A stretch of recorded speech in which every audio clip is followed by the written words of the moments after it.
Ma che sta succedendo ad Andrea Onana? Lo abbiamo salutato, o almeno gran parte dei tifosi interisti ha salutato Andrea Onana la scorsa estate con grande tristezza. Si è parlato per tutta l'estate di tifosi che hanno tremato al pensiero di non vedere più tra i pali dell'Inter il portiere camerunese.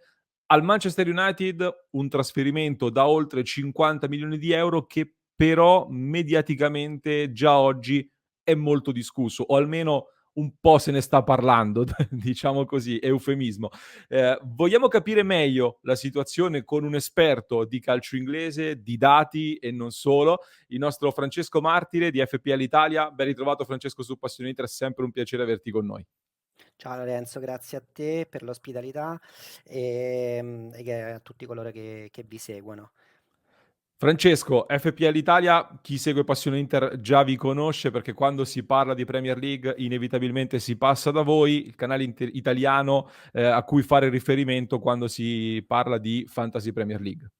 Sì, ti ringrazio. Assolutamente, siamo il primo canale, la prima entità in Italia, in italiano, a fare questo sforzo che molti altri blog molto grandi fanno già in Inghilterra e in inglese. Il nostro, la nostra visione, diciamo, il nostro scopo è quello di divertirci, ovviamente giocando a un fantasy game, ma aiutando anche ai fantacalcisti italiani appassionati di Premier League a trovare insomma delle fonti, dei dati e a divertirsi un po' con noi cercando di fare delle ottime performance di fantacalcio.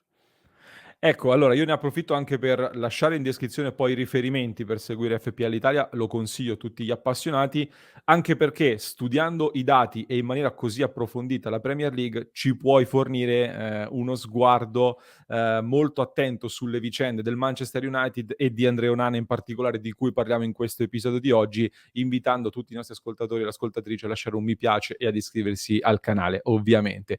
E partendo proprio da qui, Francesco, per parlare di Andrea Onana, secondo me bisogna un attimo contestualizzarlo, cioè che Manchester United è quello in cui si è inserito l'ormai ex portiere dell'Inter?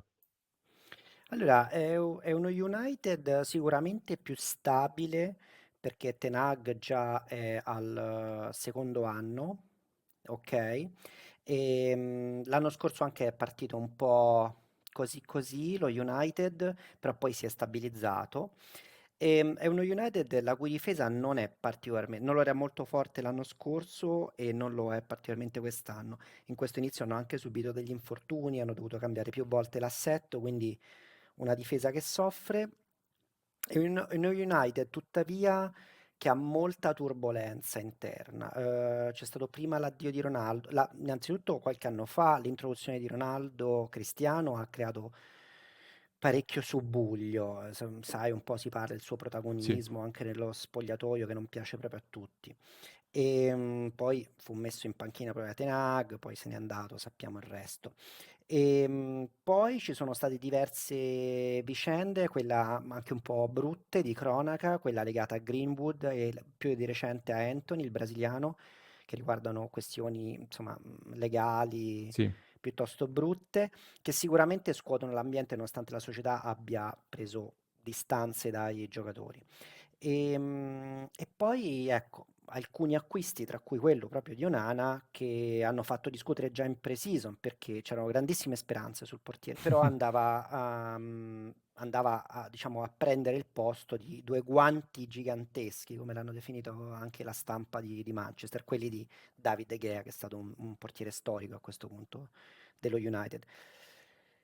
Insomma, quindi uno United proprio non Non proprio semplice settato, non in cui semplice immergersi. e con grandi aspettative per lui.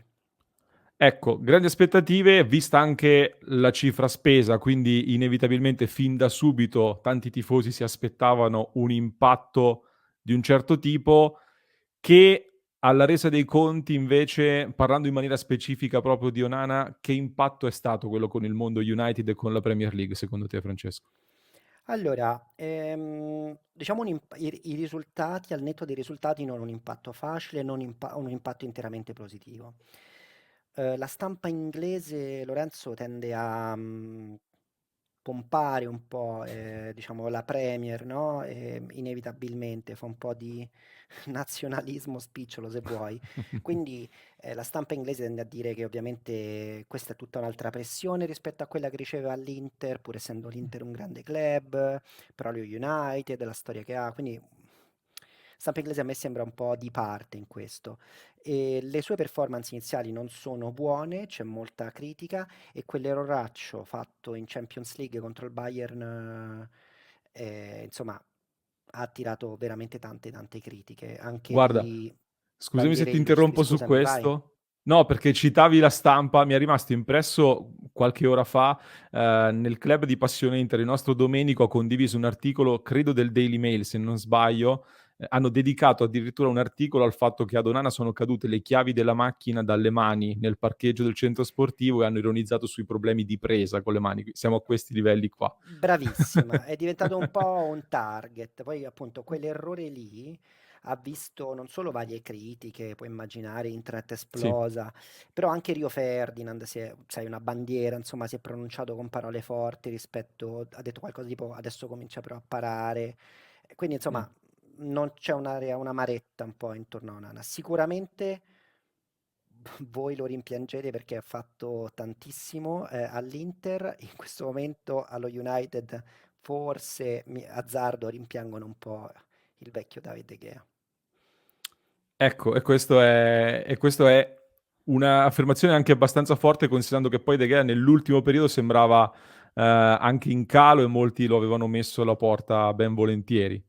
Certo, l'acquisto di Onana insomma era stra ben visto, anche per questo c'è molta pressione, molta Sì. aspettativa perché ha detto ok, De Gea, grande bandiera, ma è arrivato il tuo momento.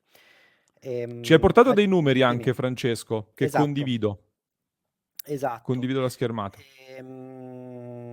Allora, queste sono alcune analisi che facciamo per FPL Italia, per i nostri giocatori, per aiutarli anche a, insomma, a andare un po' oltre quello che è la chiacchiera, diciamo, da bar.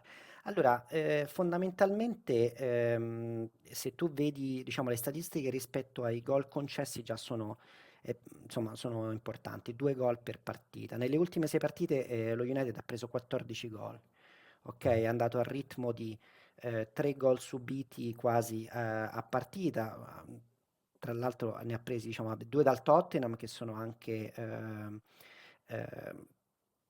insomma, se volete meritate, il Tottenham è una squadra che sta giocando molto bene. Ha preso 2 gol dal Nottingham Forest, che è tutt'altro che una squadra impossibile. Ha preso 3 gol dall'Arsenal, squadra forte, siamo d'accordo, però sono pur sempre 3 gol Son e tanti. 3 gol dal Brighton di De Zerbi, che è un Brighton che sta sorprendendo. De Zerbi gioca un calcio straordinario, però sono sempre 3 gol e poi in casa in Germania ne andate a prendere altri 4 con un erroraccio. Quindi le statistiche parlano di un portiere che gioca molto bene con i piedi ed è bravissimo a servire passaggi ed è strumentale alla partenza anche dal basso dello United, che però ogni tanto si trova a fare o errori grossolani o anche il posizionamento non è ideale sui calci piazzati.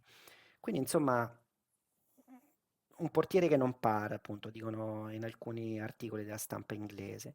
Il numero, altra cosa molto interessante è che il numero delle parate e la percentuale delle parate in generale è poca.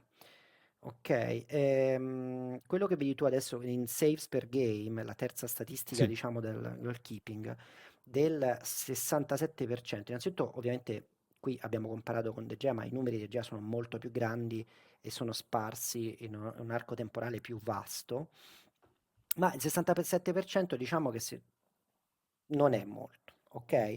Diciamo quindi il 70% di Egea magari non è un dato estremamente positivo, però appunto abbiamo un numero di partite molto più importanti. In generale anche la stagione di Egea non era stata straordinaria.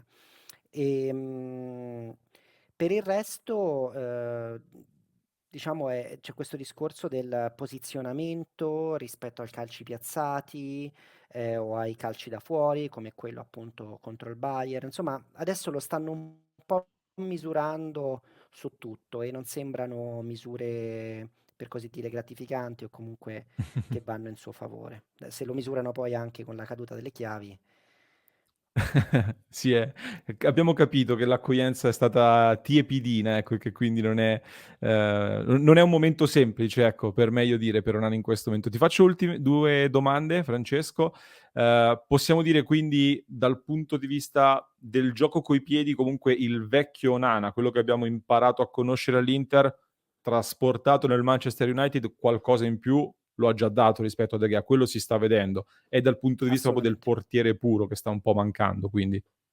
Certo, assolutamente, ed è proprio questa la critica anche di Rio Ferdinand che gli porta, però insomma non è da sottovalutare nel calcio dello United o nel calcio, Mh-mh. se vuoi, permettimi di dire, un po' più moderno che si sta vedendo in tante squadre, molte in Inghilterra, in cui il ruolo del portiere è un ruolo anche di facilitatore del gioco, inizia il gioco, quindi non è un tratto da poco, tuttavia la funzione principale non può essere sottovalutata, ecco. E l'ultima domanda un po' più provocatoria, tra i tifosi, gli addetti ai lavori o anche i media, ti è capitato di leggere qualche voce su un possibile anche avvicendamento, qualcuno che ha già messo in discussione la titolarità di Onana al Manchester United? Guarda, sì, Mh. sono voci che in piazze come quella di Manchester corrono molto velocemente. Ok, l'anno scorso, non so se ricordate, proprio Anthony, che adesso è in questa polemica ed è stato sospeso come giocatore, fece una giocata particolare, fece una piroetta su se stesso che andò in giro per Inter e tutto quanto. Ecco, quella non fu molto gradita e le voci anche lì, cioè esplose la parte dei supporter United su internet per parzialmente inveire, parzialmente semplicemente dire, insomma, questo non è un comportamento da United. Lo stesso Ten Hag disse una frase tipo vanno bene i numeri, ma se poi non li concretizzi nel gioco sono sciocchezze o cose del genere. E quindi sì, ci sono voci, sembra un po' premature, sinceramente. L'investimento che tu hai descritto è un investimento importante. ehm, Credo che ci sia tutta l'intenzione di dare a Onana del tempo di ambientamento, ehm, però insomma l'orologio fa tic-tac, la pressione c'è sul giocatore. Ed è normale in un club con questa tifoseria, con questa storia, però Onana, diciamo anche all'Inter ha dimostrato che se c'è una cosa che non gli manca è la personalità, quindi saremo curiosi di vedere come ne verrà fuori. Se mi permetti una nota Sì. finale di speranza per Onana, per il supporter United, diciamo, è che è stato molto apprezzato invece le sue dichiarazioni dopo l'erroraccio del Bayern, in cui ha detto colpa mia, ho esposto il team a questa sconfitta e ne prendo pienamente responsabilità, cosa che magari non tutti avrebbero fatto al suo posto. E questo, diciamo, invece è stato percepito come un comportamento da United, quindi buono. Si riparte da qui, quindi si riparte da qui e Si seguiremo, ripartirà. seguiremo Andrea Onana, seguiremo la Premier, lo faremo con FPL Italia. Francesco, grazie ancora per essere stato qui con noi. Ricordo i riferimenti qui in descrizione. Grazie Francesco. Grazie a te, per me è sempre un piacere. Grazie Lorenzo. Salutiamo il nostro Francesco Martiri, io ringrazio chi ci ha seguito fino a questo punto, vi ricordo di iscrivervi al canale se non lo avete ancora fatto e di fare un salto su passioniter.club per sostenere il nostro progetto. Mi raccomando www.passioniter.club per entrare a far parte della nostra grande community di interisti da tutto il mondo. Vi lascio in descrizione un altro approfondimento da non perdere per chi ci ascolta in podcast, link in descrizione, per chi ci segue da YouTube vi basta cliccare qui.